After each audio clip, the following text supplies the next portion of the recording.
প্রিয় ভাইরা আমার, অনেকে বলে যে হুজুর মারা যাওয়ার পরে রুহ নাকি 40 দিন বাড়িতে আসে, তো আমরা যে কি করতেছি না করতেছি তারা নাকি দেখতে পাই।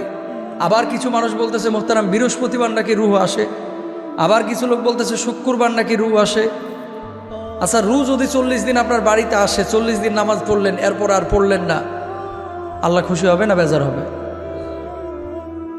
আসলে এই সমস্ত জিনিসগুলোই হচ্ছে বিভ্রান্তিকর কথা, এগুলো বিশ্বাস করা যাবে। রুহ কবজের সঙ্গে সঙ্গে আপনার এই রুহটা আপনার আসল বাড়িতে চলে যাবে। বাড়ি কোথায়? আলামে বারজাখ। বাড়ি কোথায় বলে না? কোথায়? আলামে বারজাখ। বলেন না আপনার বাড়ি উত্তরা, আপনার বাড়ি বনানী, আপনার আসল বাড়ি হচ্ছে আলামে বারজাখ। হয় এল্লিগিনে যাবেন অথবা সিজ্জিনে যাবেন। জান্নাতি হলে এক জায়গায়, জাহান্নামী হইলে আরেক জায়গায়। রুহ যখন কবজ হয়ে যাচ্ছে তখন ওই জায়গায় আপনার রুহটা চলে যাচ্ছে, আর দুনিয়াতে থাকতেছে না। কে ভাইরা, বাপমার সঙ্গে তাহলে দেখা হবে না কোনোদিনই? কে বলছে হবে না? বাপমার সঙ্গে দেখা হবে রুহের জগতে। সুবহানাল্লাহ বলেন, আল্লাহু আকবার বলেন। ইসলামের সৌন্দর্য এখানেই।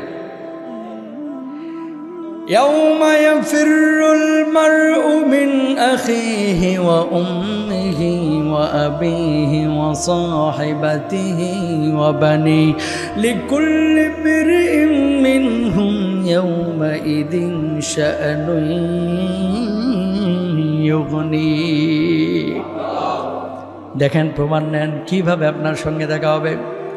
কিয়ামতের ময়দানে বাবা সন্তানের থেকে পালাবে, ভাই ভাইয়ের থেকে পালাবে, বন্ধু বন্ধুর থেকে পালাবে, কেউ কারো কোনো কাজে আসবে না, উপকারে আসবে না। এমন মুহূর্তে এক ব্যক্তি দাঁড়াবে, আল্লাহ রব্বুল আলামিন বলবে এই ব্যক্তিকে জাহান্নামের মধ্যে নিক্ষেপ করো। ফেরেশতারা বলবে আল্লাহ মাত্র 2-3টা নেক আমল হইলে এই ব্যক্তি জান্নাতে চলে যাইত।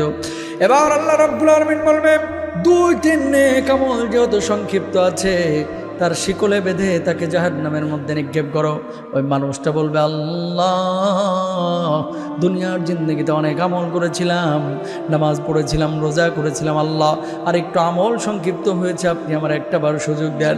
ও আল্লাহ, এই কিয়ামতের ময়দানে আমার মা আছে, আমার বাবা আছে, আমার ভাই আছে, আমার আত্মীয় স্বজন আছে, তাদের কাছে যাব, যাওয়ার পরে 2-3টা নেক আমল নিয়ে ইনশাআল্লাহ আপনার জান্নাতে চলে যাব, আল্লাহ একটু সুযোগ দেন। এবার আল্লাহ বলবে বান্দা আজকে কিয়ামতের ময়দানে মা তোর কোনো কাজে আসবে না, বাবা তোর কোনো কাজে আসবে না, সন্তান সন্ততি কোনো কাজে আসবে না। আল্লাহর কাছে তারপরে বলবো আল্লাহ একটু সুযোগ দেন না। রব্বুল আলামিন যখন সুযোগ দিবে, এবার বাবার কাছে দৌড়িয়ে যাবে, মায়ের কাছে দৌড়িয়ে যাবে, সন্তান সন্ততির কাছে দৌড়িয়ে যাবে, বলবে আমার মাত্র 2টা নেক আমল দরকার, আমার জন্য একটু ব্যবস্থা করে যাও। বাবা বলবে সন্তান 20 বছর 22 বছর 25 বছর তোর জন্য অনেক কষ্ট করেছিলাম রে, কিন্তু আজকে আমি নিজেই নাফসি নাফসি করছি, আমার কি হয়, আমার কি হয়, আমি তোরে কিচ্ছু দিতে পারবো না। বলুন আল্লাহু আকবার। মায়ের কাছে যাবে, বলবে মা 10 মাস 10 দিন তুমি আমার পেটের মধ্যে রেখেছিলা মা, ও মা দুনিয়ার সব মানুষ স্বার্থের জন্য আমার ভালোবেসেছিল, তুমি নিঃস্বার্থ ভালোবেসেছিল, নিজে না খেয়ে খাইয়েছিল। ও মা তোমার জমানো টাকাগুলি ওই বাক্সের মধ্য থেকে তুমি আমার জন্য ব্যবস্থা করেছিলা, ও মা তুমি আমার জন্য অনেক কষ্ট করেছিল, আজকে কি তুমি আমার 2টা নেক আমল দিতে পারো না? মা সেদিন বলবে সন্তান 20 বছর 25 বছর তোর জন্য অনেক কষ্ট করেছিলাম রে সন্তান, কিন্তু আজকে আমি মা 2-3টা নেক আমল আমার আমল নামা থেকে তোরে দিতে পারবো না, যা যা যা আমার সামনে থেকে দূর হয়ে যা। বলুন আল্লাহু আকবার। কেউ দেখবে না, কেউ আপনার জন্য কাজ করবে না। লিকুল্লি ইমরিইন মিনহুম ইয়াউমাইদিন শাআনুন ইউগনি, সবাই নিজেকে নিয়ে ব্যস্ত হয়ে যাবে। আল্লাহু আকবার বলেন। দেখছেন মায়ের সঙ্গে বাপের সঙ্গে কিয়ামতে দেখা হচ্ছে কি হচ্ছে না?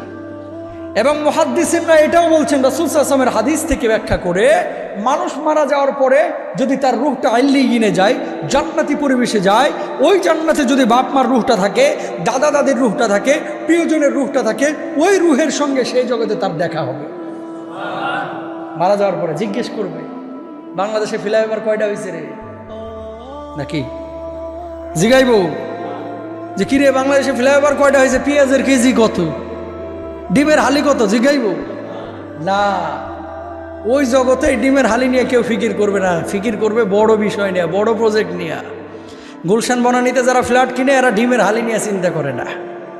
কথা বুঝেন নাই? ডিমের হালি নিয়ে চিন্তা করি আপনি আমি, ওদের কি এগুলো চিন্তা আছে?